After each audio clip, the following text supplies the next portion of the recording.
Hey, and welcome back to another monthly market update. My name is Mitch Hardy from LethbridgeRealEstate.com, and today we're going to be looking back at last month and what the real estate market is doing. So in October of 2022, we saw 122 sold listings for an average sales price of $329,000. Average days on market for those listings was 64. Now, the last 6 months, we have seen a consistent increase in days on market.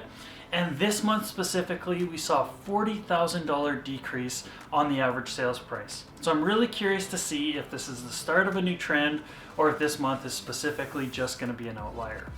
Now, home buyers, you've had it a little bit rough over the last year, and if you've been sitting on the sidelines and you've been thinking about buying, I want to encourage you that there's never a perfect time to buy. So we do look for indicators of, is this a good time? But there's always going to be that little bit of a jump that you have to make the decision that you do want to purchase a house, and it's always going to be a little bit scary.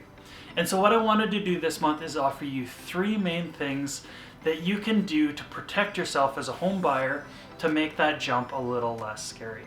Now, the first one is understanding the idea of a fixed rate mortgage versus a variable rate mortgage. Now, the advantage of a fixed rate mortgage is your payment doesn't change no matter what happens in the economy. So you sign up for, you've probably heard of a 5-year fixed mortgage. That means that for 5 years, you're locked into that exact same interest rate. Now, on the other side, we've got this variable rate mortgage, and your payment will vary up and down.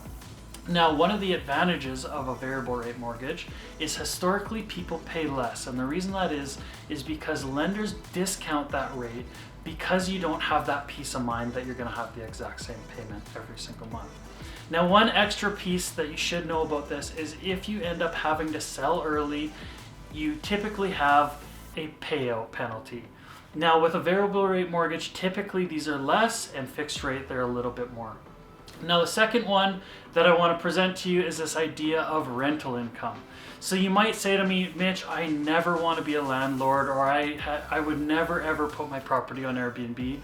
And a lot of people, they don't want to do that, but life happens. And so this is a really good way to protect yourself. If life happens, you lose a job, or your variable rate mortgage goes up to a place that it's uncomfortable, you have already put together a game plan of using a basement suite, for instance, so that, things get a little bit tight. Maybe you put a renter in the basement for a couple of months, or maybe a year. Or you could even put a room up on Airbnb, and that's a little bit of extra money that you could bring in just so that it's a little bit more comfortable that month. Now, the third one that I wanted to present to you is this idea of buying the average. And what this is buying a property that is very close or maybe even a little bit less than the average sales price. And the reason that we talk about this is that if you have to sell your home and you're forced to sell, you've got the most amount of people that are buying the average home. Anytime we get onto either end of the spectrum, whether it's really, really low or really, really high, we know that there's less buyers on each of those spectrums. And so if you focus on buying a property right in the average or even a little bit less, you know that if you have to go sell your house, then there's the most amount of buyers possible. Now, if you have any questions about this, or if it's brought up other concerns, feel free to reach out. You can call me, email, text, anytime. I hope to talk to you soon.